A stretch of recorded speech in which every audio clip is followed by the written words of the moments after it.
715 le persone scomparse in Veneto nel 2022 che non sono più state ritrovate. Un dramma per le famiglie che aumenta quando si tratta di minori. Il 25 maggio è il giorno dedicato dall'ONU ai bambini scomparsi.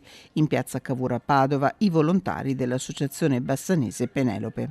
A parte la persona che scompare, che in primis è loro, però la famiglia, quello che vive la famiglia è un dramma che non finisce mai, in particolare per chi sta ancora aspettando, perché ci sono famiglie che aspettano il proprio caro, chi da 10 anni, chi da 20, chi da 15, anche da 30 anni. Ed è nata dalla sensibilità di uno dei familiari delle persone scomparse che si ritrovano nell'associazione Penelope, che è nato Allarme al Parco, un opuscolo illustrato che verrà portato nelle scuole proprio per aiutare famiglie e bambini a gestire un'eventuale scomparsa. Porteremo l'argomento anche nelle scuole, è indubbio che bisogna agire di squadra.